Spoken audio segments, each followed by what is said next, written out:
মালদার মোথাবাড়িতে তাণ্ডবের ঘটনায় কড়া পদক্ষেপ করল সুপ্রিম কোর্ট।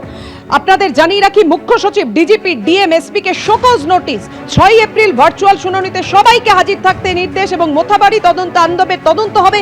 সুপ্রিম কোর্টের নজরদারিতে ইতিমধ্যে অর্ডার এসে গেছে। অতুল, দেখো, একদম অর্ডার চলে এসেছে এবং বলা হয়েছে যে ইলেকশন কমিশন অফ ইন্ডিয়া ঠিক করবে যে এই ঘটনা কাকে দিয়ে তদন্ত করাবে, অর্থাৎ সিবিআই না এনআইএ, এবং যেই তদন্ত করুক না কেন তাকে প্রাথমিক রিপোর্ট জমা দিতে হবে সরাসরি সুপ্রিম কোর্টে।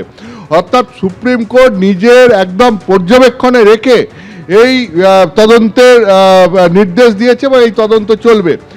এটা হচ্ছে এক। দুই হচ্ছে গিয়ে এই যে সমস্ত অফিসাররা গতকালের ঘটনার জন্য ঠিকভাবে পদক্ষেপ নেননি এবং দেরি করেছেন, তাদের প্রত্যেককে শোকজ করা হয়েছে। শোকজ করা হয়েছে চিফ সেক্রেটারিকে, ডিজিপিকে এবং মালদা জেলার ডিএম এবং এসপিকে, এবং এদের প্রত্যেককে কারণ দর্শাতে হবে।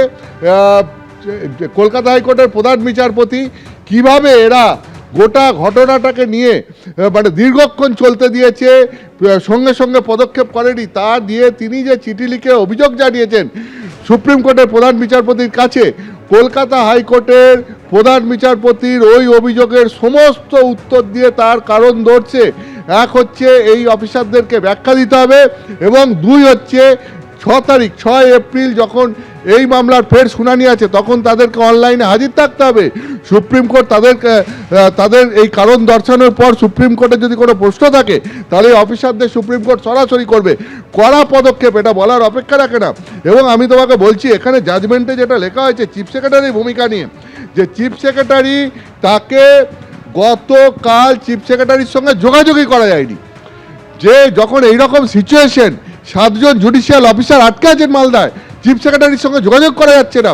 এবং চিফ সেক্রেটারি একটা হোয়াটসঅ্যাপ গ্রুপ হয়েছে, যে হোয়াটসঅ্যাপ গ্রুপের মাধ্যমে যেখানে একদম শীর্ষ অফিসাররা রয়েছেন, হোম সেক্রেটারি, ডিজিপি, এরা সব রয়েছেন, সেই গ্রুপের মাধ্যমে কলকাতা হাইকোর্টের প্রধান বিচারপতি চিফ সেক্রেটারির সাথে যোগাযোগ করতে পারেননি। তার কারণ চিফ সেক্রেটারি হোয়াটসঅ্যাপ ফেসিলিটি আছে, এই রকম কোনো ফোন নাম্বার তিনি এই গ্রুপে শেয়ারই করেননি, শেয়ার করতে চাননি। এটা জাজমেন্টে লেখা হয়েছে যে চিফ সেক্রেটারি কোনো হোয়াটসঅ্যাপ ফেসিলিটিওয়ালা নাম্বার তিনি সেটা শেয়ার করেননি, যেটা দিয়ে তার সঙ্গে কমিউনিকেট করা যাবে, এবং সেই কারণে গতকাল রাতে চিফ সেক্রেটারির সঙ্গে কমিউনিকেটই করা যায়নি। শুধু তাই নয়, এই জাজমেন্টে বলা হচ্ছে যে এই মালদা জেলার আইন শৃঙ্খলার এমন অবস্থা যে এইটা তার প্রতিফলন ঘটাচ্ছে, যে এটা সিভিল এবং পুলিশ অ্যাডমিনিস্ট্রেশন পার্টের কমপ্লিট ফেলিওর মালদা জেলার ল অ্যান্ড অর্ডার সম্পর্কে বলা হচ্ছে। তুমি জানো যে আজকে প্রধান বিচারপতি প্রথমে বলেছিলেন যে এই ঘটনা রাজ্যের আইন শৃঙ্খলা পরিস্থিতি যে ভেঙে পড়েছে এটা তারই প্রতিফলন।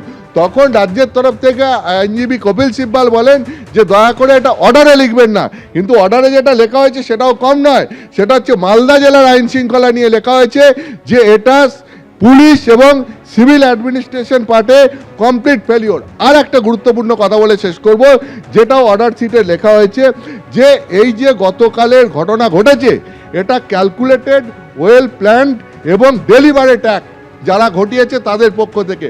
কেন? তার ছোট্ট দুটো লাইন শুনলেই বোঝা যাবে কেন। এই বিচারকরা কালকে 10:30 নাগাদ অফিসে ঢোকেন, ঠিক 11টা নাগাদ শুরু হয়ে যায় একের পর এক গণ্ডগোল, এবং তারপর ঠিক ওরা বিচারকরা বেরোনোর ঠিক আগে দুটো গেট বন্ধ করে দেওয়া হয়, যেখানে মহিলারা সামনে বসে থাকেন এবং সামনের রাস্তায় জমায়েত, বিক্ষোভ, আগুন, এই সমস্ত শুরু হয়ে যায়। অর্থাৎ গতকাল যে জুডিশিয়াল অফিসারদেরই আটকানোর জন্যে এই ঘটনা পরিকল্পিতভাবে ঘটানো হয়েছিল সেটা পরিষ্কার, এবং সেটা যে সুপ্রিম কোর্টও বুঝতে পেরেছে সেটা অর্ডার শিটে তার প্রতিফলন হচ্ছে। ধন্যবাদ তোমায়। এবিপি আনন্দ, এগিয়ে থাকে, এগিয়ে রাখে।